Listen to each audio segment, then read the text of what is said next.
Mali's military has suffered one of its deadliest losses in years. At least 50 soldiers were killed in an ambush near the northern town of Anefis in an attack claimed by Tuareg separatists and Al-Qaeda-linked jihadists. The assault is the latest in a string of setbacks, with militants also targeting Malian and Russian Africa Corps forces, downing a military helicopter and briefly seizing territory. Joining us now is Hénio Nsaibia. He's a West Africa Senior Analyst at ACLED, the Armed Conflict Location and Event Data Project. Thank you for being with us. So first, major incidents in different towns in a space of a week that have captured international attention. So what do they tell us about the current trajectory of the conflict in Mali?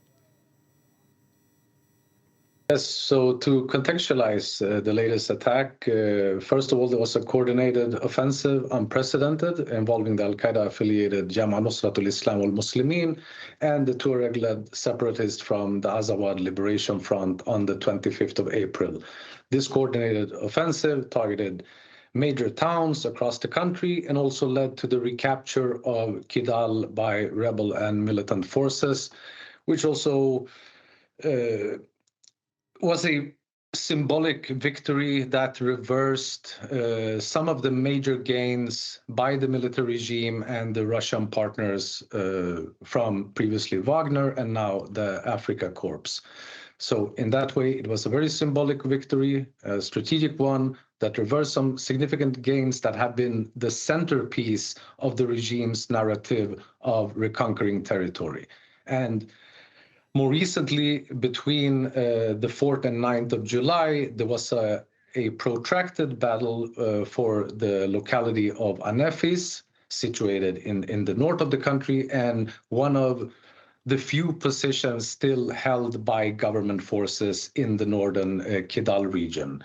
And the joint forces of the Africa Corps and the Malian armed forces, they managed to successfully defend the military base there, despite, heavy losses in both camps, but also tactics involving weaponized drones, suicide car bombs.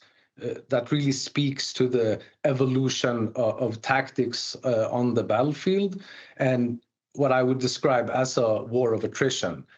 And you also argue in your report that these events expose the Malian military's dependence on Russia's Africa Corps. So how significant is that alliance today?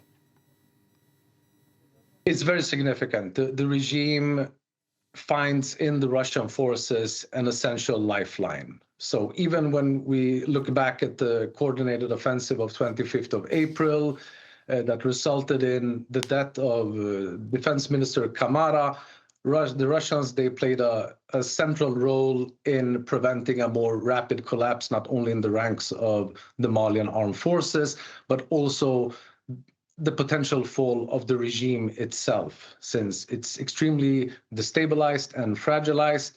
However, they managed to turn the situation somewhat to their favor.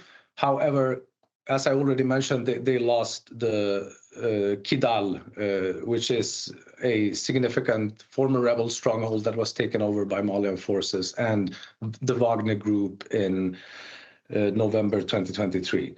However, these gains have now been reversed. Sorry. One significant as well incident is the fact that the regime has brought down a second Mi-24 helicopter in 2 weeks. So what does tell us about the group's weaponry and military capabilities?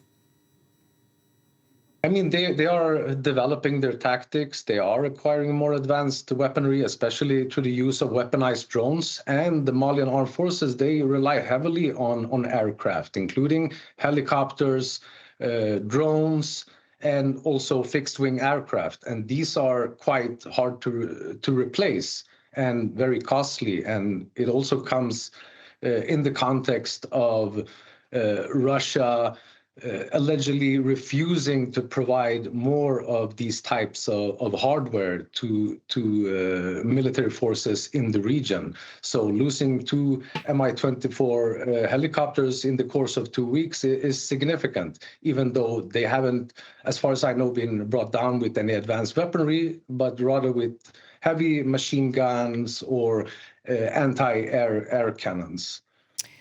That's all we have time for, unfortunately. Hénio Nsaibia, West Africa Senior Analyst at ACLED, the Armed Conflicts, Location and Event Data Project. Thank you very much.